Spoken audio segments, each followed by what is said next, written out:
Hello everyone, welcome back to my YouTube channel. आज मैं आपको देखिए बीएड का फर्स्ट ईयर का पेपर सॉल्व करवाऊंगी। ये जून 2016 में ये पेपर हुआ था और आप यहाँ पे देख सकते हैं चीज़ें यहाँ पे लिखी हुई हैं। अगेन पेपर आपका 80 मार्क्स का ही है। अगेन मैं इसलिए बोल रही हूँ क्योंकि इससे पहले की जो वीडियोस मैंने रिकॉर्ड करी हैं उसमें भी मैंने आपको दिखाया था कि ये जो आपका पेपर है वो 80 मार्क्स का होता है। 3 आवर्स का टाइम आपको इस पेपर को सॉल्व करने का मिलेगा। और देखिए ये जो हमारा सब्जेक्ट है इसका नाम है चाइल्डहुड एंड ग्रोइंग अप। अब अगेन देखिए यहाँ पे टोटल ना आपको इस क्वेश्चन पेपर में, ये आपका पूरा क्वेश्चन पेपर है, यहाँ पे आप देख सकते हैं। इस पूरे क्वेश्चन पेपर में आपको टोटल 8 क्वेश्चंस दे रखे हैं और इन 8 में से आपको कोई भी 5 क्वेश्चंस को अटेम्प्ट करना है। 5 क्वेश्चंस अटेम्प्ट करने हैं। अब देखिए स्टार्टिंग से हमारा आता है short note on the following. आपको 4 पॉइंट्स दे रखे हैं और इन 4 पे आपको शॉर्ट नोट लिखना है। और देखिए शॉर्ट नोट में यहाँ पे पूछा गया है, लेकिन मैं आंसर आपको पूरा लॉन्ग में दिखा दूंगी, जिससे कि मान लीजिए अगर क्वेश्चन में थोड़ा बहुत चेंज आ जाए और आपके लॉन्ग आंसर में आ जाए तो भी आपके पास इतने की पॉइंट्स हो कि आप इस आंसर को कंप्लीट कर पाएँ। सो स्टार्ट करते हैं फर्स्ट क्वेश्चन से। Right a short note on the following. First question आता है impact of media on adolescence. आपको इसके ऊपर शॉर्ट नोट लिखना है। यूनिट 1 का ये क्वेश्चन है, पेज नंबर 87, 88, 89 और 90।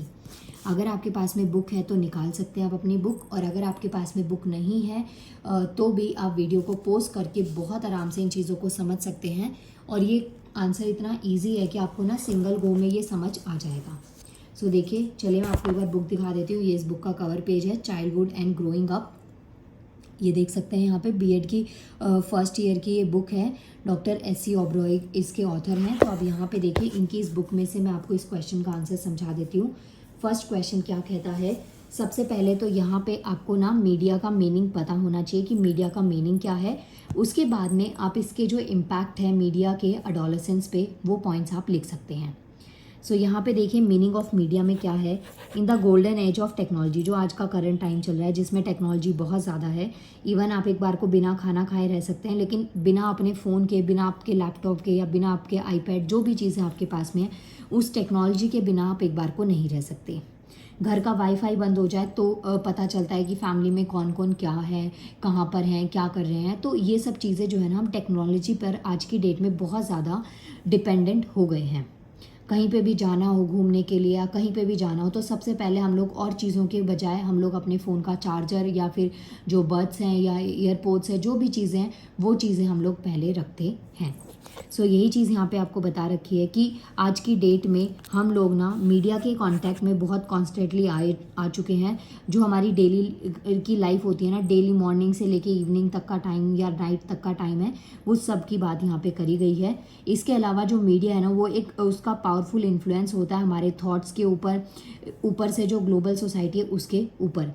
जैसे कि बहुत सारी सोशल नेटवर्किंग साइट्स हैं, इंस्टाग्राम है, यूट्यूब शॉर्ट्स है, तो उनमें हम बहुत सारी चीज़ें देखते हैं, उनको हम ट्राई करते हैं, उनके जैसा हम बनने की कोशिश करते हैं, लाइमलाइट में आने का हम लोग ट्राई करते हैं। एक्चुअल में जो ये चीज़ें हम लोग रील्स में देखते हैं, यूट्यूब शॉर्ट्स में देखते हैं, तो इसमें क्या होता है, जो हमारे एक्चुअल के जो सपने होते हैं उनको बेचा जा रहा होता है और वो चीज़ें हमें क्या करती हैं, अट्रैक्ट करती हैं। जैसे मानिए आपको शिमला घूमना है या आपको लद्दाख जाना है, आप नहीं जा पा रहे, लेकिन आपने ऐसी शॉर्ट्स देख ली, ऐसी रील्स देख ली कि जहाँ पे उन्होंने लद्दाख का पूरा व्यू कर दिया, तो वहाँ पे क्या है, आप में लेवल ऑफ अट्रैक्शन बहुत ज़्यादा बढ़ जाता है और आप उस चीज़ को देखने पर मजबूर हो जाते हैं। सो यही सब पॉइंट्स यहाँ पे आपको बता रखा है। New medium computer is changing the notions of the medium which means the press और print media and meanwhile classical. देखिए यहाँ पे जो मीडिया है ना, इसमें बहुत सारी चीज़ें आपको दे रखी हैं। मास कम्युनिकेशन यहाँ पे बता रखा है, मास मीडिया से रिलेट करके, जिसमें आपके न्यूज़पेपर आते हैं, मैगजीन्स आते हैं, इलेक्ट्रॉनिक मीडिया आता है, जैसे कि रेडियो हो गया, टेलीविज़न हो गया, फिल्म हो गया, इंटरनेट हो गया, जिससे कि हम एक ही पर्टिकुलर टाइम में लार्ज नंबर ऑफ पीपल के साथ में क्या कर पाते हैं, कम्युनिकेट कर पाते हैं एट द सेम टाइम। ये चीज़ आपको याद रखना है। इसके अलावा चाहे ग्रुप्स हो चाहे इंडिविजुअली हो, हम सबसे एक आपस में एक दूसरे से क्या कर पाते हैं, कनेक्ट कर पाते हैं। अब देखिए, अब आता है आपका एक्चुअल में क्वेश्चन की जो स्टार्टिंग है। ये मैंने आपको मीडिया का थोड़ा सा इंट्रोडक्शन दिया था कि अगर ये लॉन्ग आंसर में क्वेश्चन आ जाए तो आप उसमें क्या क्या पॉइंट्स लिख सकते हैं। नेक्स्ट हमारे पास में क्वेश्चन आता है इम्पैक्ट ऑफ मीडिया। जो मीडिया है ना, इसका इम्पैक्ट क्या है। The influence of media on psycho social development of children is profound. देखिए, इसका जो मीडिया का जो इम्पैक्ट है ना, वो बहुत ज़्यादा अलग अलग तरीके से है। जैसे फर्स्ट वन आता है हमारा टेलीविज़न। अब जैसे गाइस, हर चीज़ के ना बून और बेन होते हैं, मतलब कि हर चीज़ के फ़ायदे भी होते हैं और बहुत से नुकसान भी होते हैं। सो वो डिपेंड हमारे ऊपर करता है कि हम उसकी पॉजिटिव साइड देखते हैं या फिर नेगेटिव साइड देखते हैं। देखिए, television has the potential to generate both positive and negative effects, and many studies have looked at the impact of televisions of society, particular on children and adolescents। ये चीज़ मैंने आपको बताई कि पॉजिटिव इम्पैक्ट्स भी होते हैं और नेगेटिव भी होते हैं, और वो हमारे ऊपर डिपेंड करता है कि हम उसको किस तरीके से चीज़ों को लेते हैं। अब हर एक टेलीविज़न प्रोग्राम जो है वो बैड नहीं होता, बुरा नहीं होता, या जितना भी डेटा उसमें दिखा रखा होता है तो ज़रूरी नहीं है कि उसके कुछ नेगेटिव इफेक्ट्स हो, चाहे वो वायलेंस से रिलेटेड हो, इनअप्रोप्रिएट सेक्सुअलिटी हो या ऑफेंसिव्स हो। लेकिन कुछ बहुत ज़्यादा तरीके से चीज़ों को एक्सप्रेस कर दिया जाता है जो हमारे लिए काफ़ी हद तक नेगेटिव सेंस में आ जाती है। अब यहाँ पे देखिए, जो करंट लिटरेचर है ना, मीन्स की जो थ्योरीज बनाई गई हैं जो आज की डेट में टेक्नोलॉजी पे हमारी डिपेंडेंसी को देखते हुए, तो उससे एक कंक्लूजन निकला है, जैसे कि there is a relationship between watching violent television programmes and an increase in violent behaviours by children. जैसे जो छोटे बच्चे हैं या जिनको अभी ज़्यादा नॉलेज नहीं है, इवन बड़ों की भी बात है, अगर रेगुलर बेसिस पे, जैसे ये ना एक साइकोलॉजिकल फैक्ट है कि आप 21 डेज़ के लिए जो भी चीज़ करते हैं, आप रेगुलर बेसिस पे करते हैं ना, तो आप उसकी आप उसके हैबिचुअल हो जाते हैं, आपको उसकी हैबिट हो जाती है। तो आजकल जो बच्चे हैं ना, वो बहुत ही ज़्यादा वायलेंस, क्राइम, ये सब चीज़ें देखते हैं, तो धीरे धीरे उनके बिहेवियर में ना वो चीज़ें आने लग जाती हैं। वो एक दूसरे से ऊंची आवाज़ में बात करना, एब्यूसिव लैंग्वेज को यूज़ करना, अननेसेसरी गुस्सा करना, तो ये कहीं ना कहीं ये चीज़ें आपको देखने को मिलती हैं। सो यू कैन से कि इसका एक रिलेशन होता है। जो भी जैसी भी चीज़ें, अगर आप बहुत शांत चीज़ें देखेंगे तो ऑब्वियसली आपका जो बिहेवियर है वैसा ही रहेगा, लेकिन आप बहुत ज़्यादा वायलेंस देखते हैं, मारपीट आपको बहुत ज़्यादा पसंद है, तो आपका जो बिहेवियर है ना, धीरे धीरे आपके बिहेवियर में वो चीज़ें आने लग जाती हैं। इसके अलावा बच्चों में ना मोटापा बहुत ज़्यादा बढ़ता जा रहा है, ओबेसिटी, बहुत सारी फिजिकल हेल्थ प्रॉब्लम्स बहुत ज़्यादा बढ़ रही हैं, जस्ट बिकॉज हम लोग सारा दिन टीवी, फ़ोन, ये सब चीज़ें यूज़ करते रहते हैं। कोई भी ना एज सच फिजिकल एक्टिविटी हमारी लाइफ में नहीं रह गई है। इसके अलावा ज़्यादा जो टेलीविजन्स है, टीवी, ये सब चीज़ें ज़्यादा देखने से जो हमारी लर्निंग और जो एकेडमिक परफॉर्मेंस है उस पर भी बहुत नेगेटिव इम्पैक्ट पड़ता है। पढ़ाई के टाइम पे थोड़ी बहुत देर भी, जैसे मानिए आपने रेस्ट लिया 10 मिनट्स का कि चलो रील्स देखते हैं इंस्टाग्राम पे या यूट्यूब शॉर्ट्स देखते हैं, तो वो 10 मिनट्स या 15 मिनट्स कब आपका हाफ एन आवर, कब आपका 2 आवर्स में कन्वर्ट हो जाएगा आपको पता ही नहीं चलता, क्योंकि हम ना इन चीज़ों के बहुत ज़्यादा एडिक्टिव हो जाते हैं। तो इसके अलावा यही पॉइंट्स आपको यहाँ पे बता रखे हैं। Television is an effective way of advertising products और to childrens of various ages. इसके अलावा पॉजिटिव साइड्स भी हैं, जैसे उससे बहुत सारी एडवर्टाइजमेंट्स हो जाती हैं, बहुत सारी ऐसी चीज़ें हैं जो हमें बाहर नहीं समझ में आती या हम पढ़ के नहीं समझ पाते, वो हम लोग टीवी में एडवर्टाइजमेंट के थ्रू, किसी सोशल मैसेज को स्प्रेड किया गया उसके थ्रू हम उन चीज़ों को अच्छे से समझ पाते हैं। सो यू कैन से कि इसके पॉजिटिव और नेगेटिव दोनों ही इम्पैक्ट होते हैं, सोसाइटी पे भी, बच्चों पे भी, एडोलसेंस हो चाहे जो भी हो, सबके ऊपर इसके पॉजिटिव और नेगेटिव इम्पैक्ट्स पड़ते हैं। सेकेंड पॉइंट आता है हमारा लर्निंग। लर्निंग जो है ना, वो टेलीविज़न जो है वो एक पावरफुल टीचर हो सकता है, क्योंकि जितनी चीज़ें, जैसे ये बुक है ना, अगर आप इसको रीड करते हैं ना तो आपको चीज़ें इतनी ज़्यादा अच्छे से याद नहीं रहेंगी, लेकिन जो जो पॉइंट्स मैं आपको बोल रही हूँ वो चीज़ें अगर आप अपने माइंड में आप इसकी पिक्चर क्रिएट करते जाएंगे, एक इमेजिनेशन आप स्ट्रॉन्ग करते जाएंगे ना, तो हो सकता है आपको ये चीज़ें ज़्यादा टाइम तक याद रह जाए। अब यही चीज़ें आपको यहाँ पे समझा रखी हैं, जैसे कि लर्निंग बहुत ज़रूरी है। टीवी से हम लोग काफ़ी अच्छी चीज़ें जो है ना वो सीख सकते हैं। अब उससे क्या क्या सीख सकते हैं, जैसे कि आप जो कॉपरेशन है, काइंडनेस है और बेसिक एथिक्स हैं, ये चीज़ आप सीख सकते हैं। प्रोनाउंसिएशन, जैसे एक्सेंट्स होते हैं डिफरेंट डिफरेंट कंट्रीज़ के, वो हम सीख लेते हैं, लैंग्वेजेस सीख लेते हैं। इसके अलावा कुछ एजुकेशनल टेलीविज़न फॉर्मेट्स होते हैं जो हमें बहुत सारी चीज़ें खेल खेल में सिखा देते हैं। इसके अलावा कुछ पब्लिक टेलीविज़न प्रोग्राम स्टिमुलेट करवाए जाते हैं, जैसे कि ज़ू विज़िट किया आपने, लाइब्रेरी गए, बुक स्टोर गए, तो ऐसी चीज़ें ना अवेयरनेस स्प्रेड करवाई जाती है कि रीडिंग के क्या क्या बेनिफिट्स हो सकते हैं। म्यूजियम्स में आपको इतना अट्रैक्टिव तरीके से वीडियोस में दिखाया जाता है कि फिर आप उस चीज़ के बारे में जानने को कीन हो जाते हैं और आप वहाँ पे जाना, वहाँ पे विजिट करना आप ज़रूरी समझते हैं। तो ये सब चीज़ें जो है ना, यू कैन से कि जो टीवी है ना वो एक पावरफुल वेपन भी बन सकता है या बना भी है बहुत सारे लोगों के लिए लर्निंग के वे में। अब देखिए यहाँ पे ना आपसे इम्पैक्ट में पूछा गया, तो आप पॉजिटिव और नेगेटिव दोनों पॉइंट्स को लिख दीजिएगा जिससे कि आपका आंसर बहुत अच्छे तरीके से हो जाए। इसके अलावा वायलेंस है। वायलेंस देखिए, amount of violence on television is on the rise. आज की डेट में जो वायलेंस है ना वो बहुत ज़्यादा बढ़ रहा है। जैसे कोई नेगेटिव वीडियो आपने कहीं पे रिकॉर्ड करी, उसको सोशल मीडिया पे बहुत जल्दी वायरल कर दिया जाता है, जिससे कि सब लोग ना उसको देखने के लिए मजबूर हो जाते हैं। जिससे होता क्या है कि जो वायलेंस है ना वो बहुत ज़्यादा बढ़ जाता है। अब यहाँ पे क्या है, ये एक एवरेज रेशो दे रखा है कि इतना जो वायलेंट है एनुअली बेसिस पे बढ़ता ही जा रहा है। अब इसमें क्या क्या चीज़ें वायलेंस से क्या क्या पॉइंट्स को रिलेट किया जा सकता है, जैसे ना पब्लिसिटी स्टंट्स लोग करते हैं, सेल्फी लेते लेते लोग गिर जाते हैं, कहीं पे पतंगे उड़ा रहे हैं वो भी बहुत हाइट पे जाके, तो बहुत सारे एक्सीडेंट केसेस हो जाते हैं।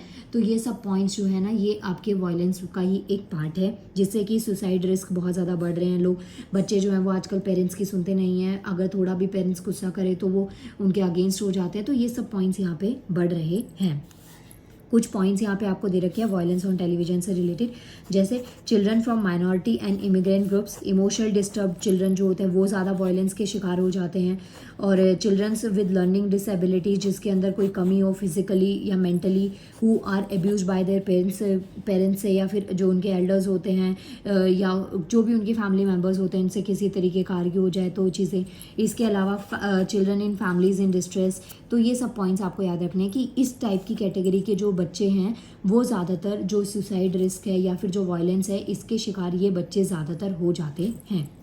नेक्स्ट आता है हमारा न्यूट्रिशन। न्यूट्रिशन का मतलब हो गया जो पोषक तत्व हम लोग लेते हैं। अब जैसे ना खेलने का और एक्सरसाइज एक्टिविटीज़, ये जो चीज़ें आज की डेट में हम बहुत कम करते हैं, फिजिकल वर्कआउट बहुत कम हो गया है, जिससे कि जो हमारी डाइट है ना उसमें भी काफ़ी हद तक कमी आ गई है। प्लस हमें आज की डेट में बहुत बाहर का खाना पसंद है, फैटी फूड, जो फास्ट फूड, जंक फूड होता है, ये सब चीज़ें हम लोग ज़्यादा प्रेफरेंस हम लोग देते हैं, जिससे कि ओबेसिटी और इसके अलावा बहुत सारी फिजिकल हेल्थ प्रॉब्लम्स जैसे डायबिटीज़ है और बीपी है, ब्लड प्रेशर है, कोलेस्ट्रॉल है, ये सब प्रॉब्लम्स जो है ना ये आपकी बॉडी में काफ़ी ज़्यादा बढ़ जाती हैं। इसके अलावा ज़्यादातर टाइम जो है वो टीवी पे स्पेंड कर देना, कोई फिजिकल एक्टिविटी हम लोग करते नहीं है, बैठे बैठे खाए जा रहे हैं, वो भी अननेसेसरी चीज़ें। तो इससे क्या होता है, हमारी बॉडी में बहुत सारे विटामिन्स और मिनरल्स की कमी हो जाती है। और पहले के कंपैरिजन में आज की डेट में बच्चों की आई साइट इसी वजह से बहुत ज़्यादा वीक हो रही है। प्लस हाइट भी इतनी ज़्यादा नहीं होती क्योंकि फिजिकल एक्टिविटी कोई एज सच रह नहीं गई है, तो जो बॉडी है ना उसकी प्रॉपर ग्रोथ नहीं हो पाती है। नेक्स्ट आता है हमारा सेक्सुअलिटी, जैसे कि यहाँ पे क्या क्या पॉइंट्स आते हैं, जैसे जो अडल्ट सेक्सुअल बिहेवियर है, जो चीज़ें यहाँ पे दिखाई जाती हैं, जैसे आपने कई बार सुना भी होगा कि वैसे ये चीज़ जो है ना वो माइंडसेट के ऊपर ज़्यादा डिपेंड करती है कि किसी के पहनने से या किसी के कुछ करने से हम लोग उस चीज़ की साइड ज़्यादा अट्रैक्ट हो रहे हैं, शॉर्ट ड्रेसेस हैं या जो भी चीज़ें हैं, तो वो चीज़ें ना हमें इन चीज़ों में ज़्यादा आगे धकेल रही होती हैं, बजाय हम लोग अपनी अकेडमिक्स पढ़ाई या जो हमारी लाइफ है उसको छोड़ के हम इन सब चीज़ों में ज़्यादा हद तक घुस जाते हैं। नेक्स्ट आता है अल्कोहल और स्मोकिंग। ये काफ़ी हद तक इंजीरियस होता है, बहुत ज़्यादा इंजीरियस है, लेकिन फिर भी लोग जो है ना स्पेशली जो बच्चे हैं वो टबैको और अल्कोहल का यूज़ करना ज़्यादा सीख जाते हैं। प्लस कुछ ऐसे अवेयरनेस भी स्प्रेड करे जाते हैं, कुछ म्यूज़िकल वीडियोस भी बनाए जाते हैं इस चीज़ से रिलेटेड, कुछ इंटरेस्टिंग वीडियोस जिससे कि आप टबैको या फिर जो अल्कोहल है इसके कंजप्शन को स्टॉप करें, इसके साइड इफ़ेक्ट्स भी दिखाए जाते हैं। लेकिन हम फिर भी हम पॉजिटिव की जगह पे नेगेटिव वाली चीज़ों को ज़्यादा जल्दी पकड़ते हैं।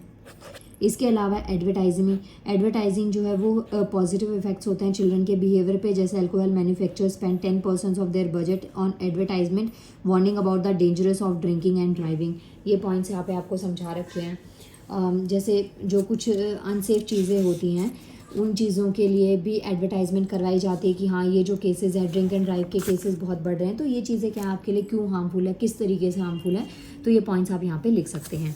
नेक्स्ट आता है वीडियो गेम्स। इसके अलावा कुछ वीडियो गेम्स है जो जो मोटर स्किल्स है, कोऑर्डिनेशन, इसको डेवलप करने के लिए तो हेल्पफुल होती हैं, लेकिन जो बच्चे हैं उनका जो मेंटल डेवलपमेंट है वो अच्छे तरीके से कई बार नहीं हो पाता है, फिजिकल एक्टिविटीज़ नहीं हो पाती हैं, तो ये आपके लिए हार्मफुल भी हैं और कहीं ना कहीं आपके लिए बहुत ज़्यादा बेनिफिशियल भी हैं। इसके बाद में लास्ट पॉइंट आता है यहाँ पे इंटरनेट। अब यहाँ पे देखिए कुछ ना आपको बेनिफिट्स दे रखे हैं, कुछ यहाँ पे आपको रिस्क दे रखे हैं इसके, ये एक बार आप पढ़ लीजिएगा। बाकी आंसर आपका इतना ही था जितना आपको अभी मैंने बता दिया है।